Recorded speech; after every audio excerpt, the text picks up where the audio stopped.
Hello beautiful people, welcome back to my channel and this is Dora of my mom and the series Crafting Dreams. I know it's been a while, it's been hard and we will talk about in another video. Today's video is all about craft markets in Victoria, where I live. Take this as a quick guide to markets from my perspective. So if you are a creator, a maker that is thinking about starting doing markets within Victoria, this could be a good starting guide. This is from my experience. So I live in the southeastern suburbs of Victoria or Melbourne. So that's where I focus my markets. There are three things that you need to consider when looking for a market to participate. The first one is the location. And in terms of location is how far are you willing to go to participate in this market? Are you willing to travel up to an hour, a couple of hours? And that is taking into account that the time that will need for you to set up. So if the market starts at 8, depending on your setup and how complex is your setup, then you will probably need to be on site by 6 or 7 a.m. And how long will it take you from your house to that location to arrive? In my case, I normally do 1 hour away markets. I haven't done anything further away than an hour, with the exception of the fair that I went to Sydney. That was like 13 hours in a car. But that doesn't count. We are talking about markets in Victoria. Depending on how far you are willing to travel, then that will reduce or get bigger the amount of options that you have to pick from. The second one is the type of market that you want to participate in, or the types of market that will best suit your products. In my case, I am a maker of book accessories, so I tend to go only to craft markets. But there are many different types of markets. There are farmers markets, so you can go and do your grocery kind of shopping with your fresh produce. But then they also sometimes have a zone for crafts and handmade items. You also have school feeds, so these are events that happen probably twice a year. They are not regular and it takes place at a school or a church. You also have your festivals and your big conventions, but also you have markets that are called Trash and Treasure, that yes, they do have a component of makers, but also second-hand goods that people go and sell. So depending on the type of product you have, you will select what type of markets do you want to participate in, and that will reduce or filter the options that you have. In my case, as I said, I don't go to farmers markets. I only go to craft markets that are purely dedicated to those makers and handmade items, nothing coming from overseas or mass produced. And the third thing that you need to think, although this is not defined by you but defined by the organizers, is the frequency. There are markets that are weekly. There are markets that are every month, the first Saturday of the month, the second Saturday, the first Sunday, the last Sunday of the month, and that it will always be like for people, for the customers, that's kind of the guiding. For example, the Red Hill Market for 50 years is been the first Saturday of every month. But there are also other markets or events that are less than monthly. So there are events that are very sporadic and or maybe just during summer, or annual events like the Royal Melbourne Show, for example, that only happens once a year. And conventions, depending on the event, conventions like Supernova, Collect Fest, those are once a year. So once that you decided what you want, how far you want to go or you're willing to go, and what type of markets you are willing to participate in, then it comes to finding the markets to actually participate and apply. In the past, 5 years, it has grown exponentially, the number of markets available. And I'm just talking about Victoria. I don't know how it goes in other states. But in Victoria, we have so many different options right now. Every week, it's a decision between one or the other. Sometimes there are up to 3 markets happening at the same time. Yes, different locations, but different options for shoppers to go to. So how to find it? Well, I normally found by Facebook. So there are groups that you as a storeholder, as a maker, you can ask to join. And one of them is Victoria Markets. It's called Victoria Markets and Events, hot or not. You are only able to get in if you are a maker, so storeholder. So no organizers are allowed in there. But there are other markets like Victoria Fairs and Events. Also your community page, because sometimes there are markets across your community, like the Pakenham Market, the Lwoods Market. There are a lot. Another option to find markets is just by Googling. There are websites. There is a website called Markets and Festivals Melbourne, and that it does a very good job at summarizing everything that is happening within Victoria by day of the month, also by type of market. So if it's a twilight or a fair, or if it's organized by CMA, which is Craft Markets Australia, or if it's a fresh produce, or if it's focused on food, etc., etc.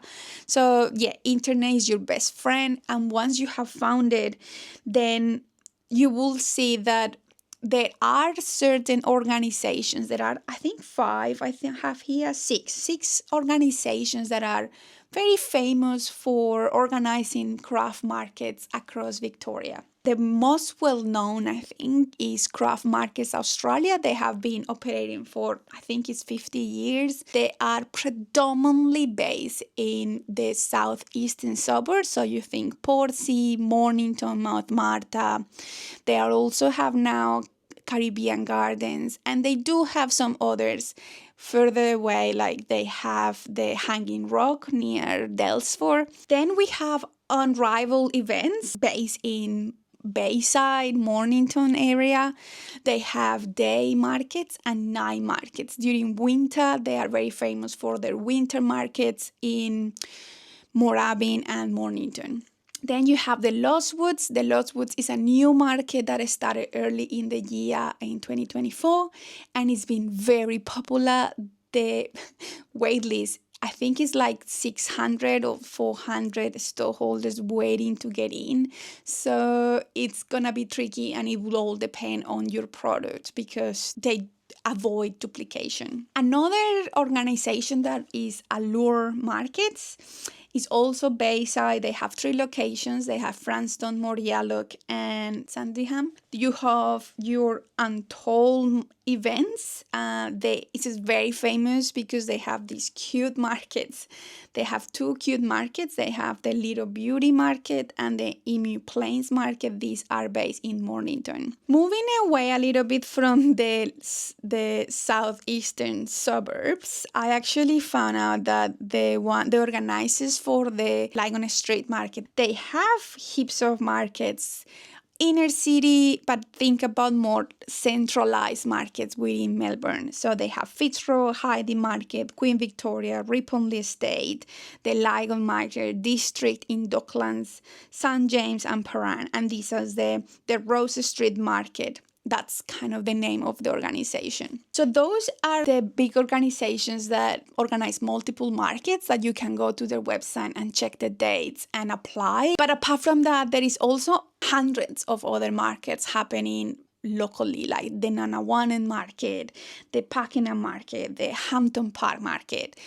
Then you have the conventions or the big events like the Big Design Market, Finders Keepers, the Home and Gift Expo Show, Supernova Collection Fest. These are bigger events that also they don't happen every month. They happen normally once a year, but the investment is also quite substantial. The investment or the fees for your stall will depend on the market, but also the product that you have. If you are a maker, or if you are a food produce, or if you are a designer, everyone has different prices, and if you have a 3x3 or if they offer bigger stalls as in 3x6, it all depends. So from my experience, what I have is fees are quite high considering the economy.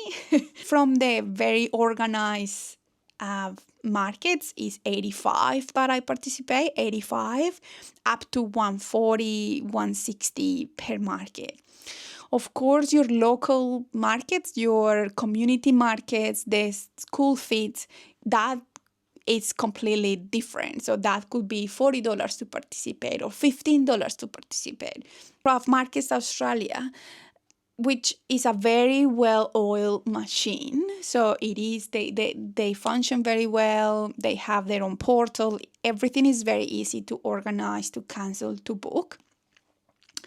They have several markets within Victoria, and the price, they have different tiers and it depends on the season. So if it's a high season, shoulder season, low season, it's just a twilight. But normally speaking, average is 100 to 140. So at the moment we are paying 140 because we are in high season. So 140 per market. Unrival Events go from 85 to 165. That the 165 is for the one of the markets that is happened, that I can't remember which one is, but it's like a very high tier market. The Lwoods at the moment it's 110 for makers. Allure Markets is $90. Untold Markets goes from 110 to 125. I think MU Plains is 125. Little Beauty is 110. And the Rose Street Markets that are up north or inner city type of markets, I think they are around $90. So those are the fees that I'm currently paying. As you can see, it depends on your products, right? Like if you sell very economical or low price products, then you will have to sell more units to compensate and cover the fee.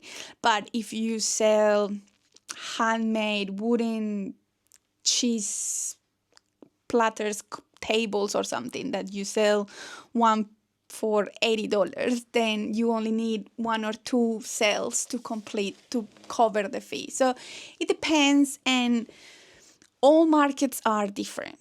And even if you do well one market at certain location, next month it could be the complete opposite, which has happened to me several times. But it all depends on your products, but also depends on the weather that day. And it depends on how many competitors of the same product that you have are currently in the market. So if you are, I don't know, a scrunchie seller, are you the only scrunchie seller, or are there other 3-4 other store holders that are selling scrunchies or similar items that you are competing with? Organizers normally have a cap in terms of we don't want more candles, we don't want more scrunchies, whatever. But sometimes that doesn't necessarily happen, and sometimes you find yourself among a lot of competitors. So the market's results they don't depend solely on your product and on how the price of your products or the quality of your products. Everything can impact. A rainy day, a windy day, a sunny day. It will drive different results. Like the season, if it's a long weekend, or if it's winter, if it's summer, if it's school holidays, or if it's not. So everything will impact your sales. But on saying that, I do have a spreadsheet that I created to collect all the information from my markets, and because I'm doing so many, and some of them are actually not working for me. And it's a pattern, right? Like I have given them several times, like several opportunities for the market to work for me, and they haven't. So these are the best markets for me and my product, and someone could have a very similar product and do very well at these markets. It all depends on, I don't know, how your display, how lovely your display look, how much it attracts the shoppers, right? So the best markets, and that is for someone who sells book accessories, reading accessories, handmade reading accessories. So think book sleeves, book covers, bookmarks, and what else do I say? Tote bags, etc. The best markets so far this year have been Pentrish from Craft Markets Australia, Caribbean Gardens Market from Craft Markets Australia, the Sandringham Market that is organized by Allure, Portsea, which is from Craft Markets Australia, and then the Lwoods that is organized by them, the Lwoods. So those are the best markets, and those are gonna continue in the new year. But in the past year, I have gone through 34, and from them I decided to cut certain markets that just didn't work for me. The first one being Yarra Glen from Craft Markets Australia. That was the first market that I ever went to, and it has never worked for me. I normally do barely the fee, and a couple of months I only made $80 in the entire day. So it could be that the people who go to that market are not my target people. There are a lot of families, so maybe they are just going to like more family-oriented products. I don't know, but it doesn't work for me, and I stopped doing them a month ago.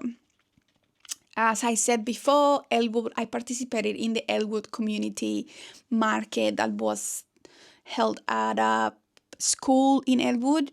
Didn't work. Maybe it was a location. I was kind of further away from the core of the market. It didn't work for me. I think I made one sale in the entire day.